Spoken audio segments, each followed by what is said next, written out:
Hello everyone, happy you could be here. Let's dive in.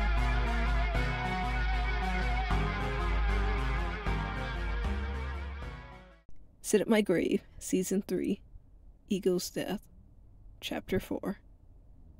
The words were clear among the chaos, as though someone right beside him had spoken to his ear. He could almost feel the breath on the side of his head, gave him goosebumps. Though the words were quiet, Arden could almost feel what they meant. It wasn't a simple shove to show he was angry, but a desire to send them to the busy street, have their body be trampled by cars, broken, bloody, disregarded like garbage. A loud car horn shook Arden out of what he could only describe as a quick but haunting desire. It wasn't just there and gone. Arden swore he could almost see the blood splatters and hear the screams, only briefly. With a look around to gather his bearings, Arden gritted his teeth, trying to make sense of the noise around him. That moment was erratic, confusing. He wasn't in a place to think over it. The streets were busy, and he'd been learning. Nothing, and no one was stopping to accommodate him. Bright, colorful lights shined from buildings, cars, and street signs. Movement was going on all around. A symphony of people talking, noise from traffic, and even music were all around. Arden was exhausted. A lot had happened in the last few days, and right then wasn't much better. He'd been running around all day. What made it worse was that he knew it wasn't even near over. Though he was tired, he couldn't help but look in awe at the places around him. Sure, he was used to being around the city, but not like this. These were the kind of places that he was sure Reed was going to. He would have been more comfortable traveling around, talking to people. He wouldn't feel as lost and small as Arden was beginning to.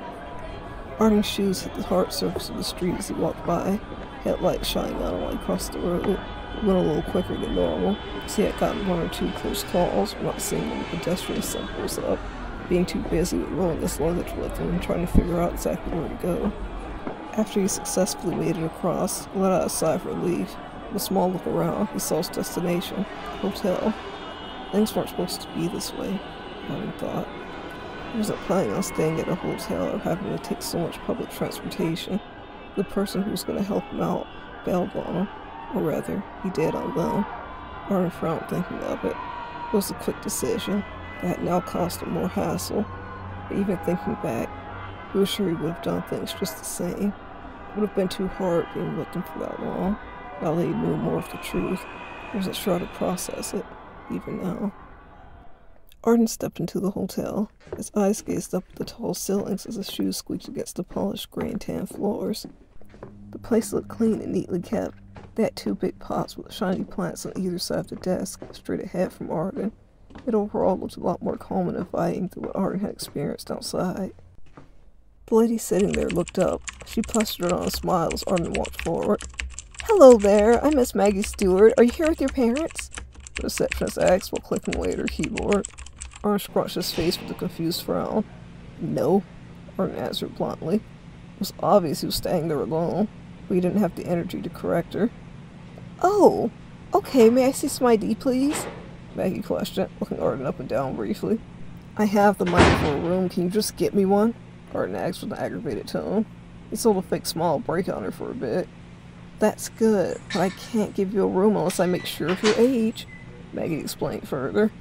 "It's just a room. Why is there an age range for who gets a bed?" Arden asked. "Sweetie, do I need to call someone for you? Are you alright?"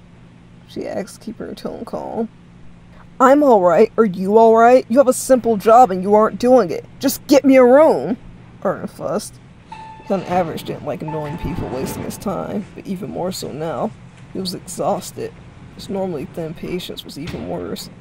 And that incident with the voice in the street was still gnawing at him.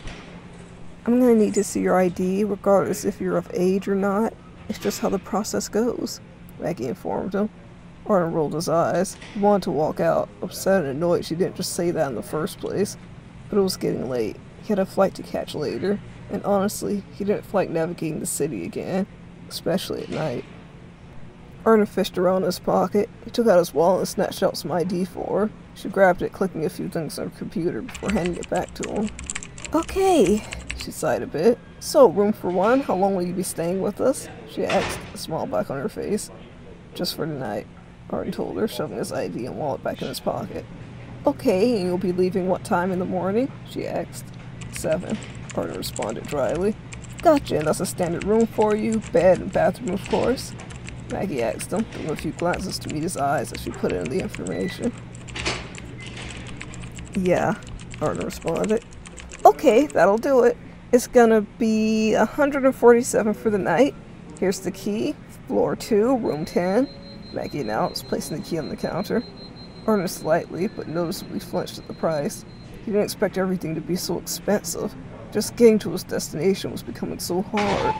He just hoped the prices were better where he was going. His attention needed to be on more important matters, but his focus and wallet seemed to be drained on just the travel alone.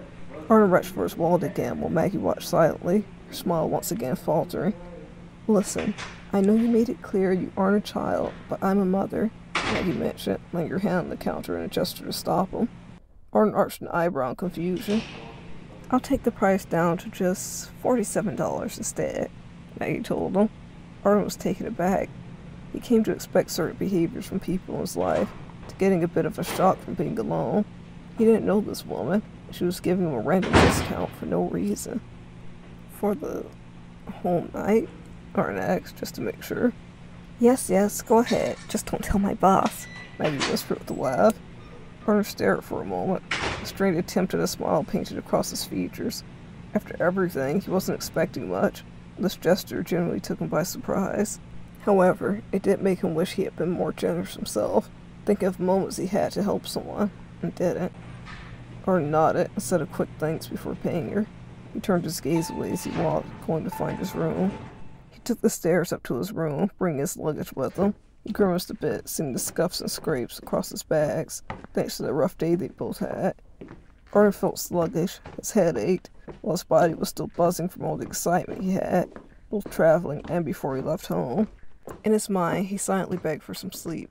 It wouldn't make his woes disappear, but it would at least alleviate some of the pressure building up. Rounding a corner, Arden finally started narrowing his room down, glancing from his key's number to each beige-colored door he passed. Arden breathed out a sigh, filling his room. He unlocked it and drug himself and his baggage in. The floor was a gray carpet. He had a nightstand next to his bed on the far side of the room near the window. There was a drawer next to another door, which Arden assumed to be the bathroom. At the top of the nightstand was a small cream-colored lamp, matching the bed's blanket. With a soft click, the lights turned on. Arden closed the door, locking it. Being alone in that room felt better than he thought it would.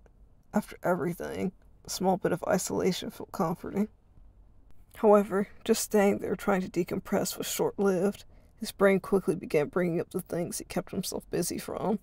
Arden tried to shake out of it. He grabbed a change of clothes from his bag and went to shower.